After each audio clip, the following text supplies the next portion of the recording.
আসসালামু আলাইকুম রহমতুল্লাহি ওয়া বারাকাতুহু। আপনি যদি জীবনে সবচাইতে সফল হতে চান তাহলে এই কথাটা সবচাইতে মনে রাখবেন।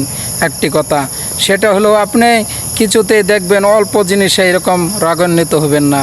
যদি আপনি অল্প কথাতেই অল্প কিছুতেই এরকমভাবে রাগ করে ফেলেন তাহলে কিন্তু আপনি ঠকে যাবেন।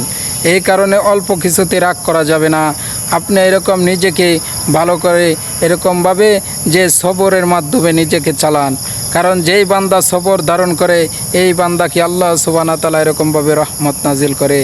এই কারণে সবর ধারণ করতে হবে, সবরের মাধ্যমে নিজেকে এরকমভাবে কন্ট্রোল করতে হবে। আর অন্যজন যদি কোনো কথা বলে এটার উপরে এরকমভাবে সবর ধরতে হবে, সবর করতে হবে। কারণ হলো ধৈর্য ধারণ করতে হবে। আজকে তো এরকমভাবে ধৈর্য ধারণ করি না, কেউ যদি একটু কথা বলে তাইলে এটা লয়ে কাজটা শুরু করে দেই। আর এরকমভাবে নিজের স্ত্রী যদি কথা বলে এটা লয়েও তো আমরা এরকম কাজটা ঝগড়া শুরু করে দেই। না ভাই, এখানে এরকমভাবে সবর ধারণ করতে লাগবে।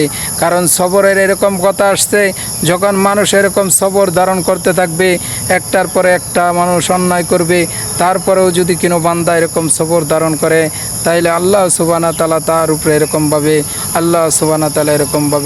তার উপরে রহমত নাজিল করে দেবে, তার এরকম সাহায্য চলে আসবে।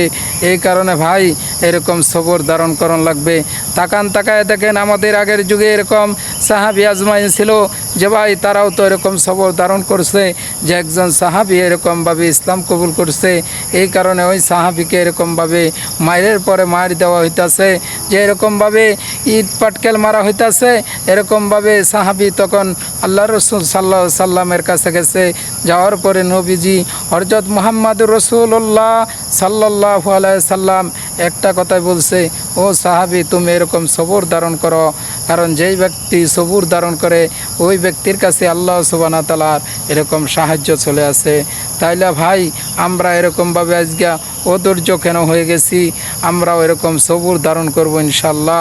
আল্লাহ সুবহানাহু ওয়া তাআলা যেন আমাকেও সবুর ধারণ করার তৌফিক দান করে, সকলকেই যেন সবর দ্বারার এরকমভাবে সবুর করার এরকম তৌফিক যেন আল্লাহ সুবহানাহু ওয়া তাআলা সকলকেই তৌফিক দান করে। আমিন।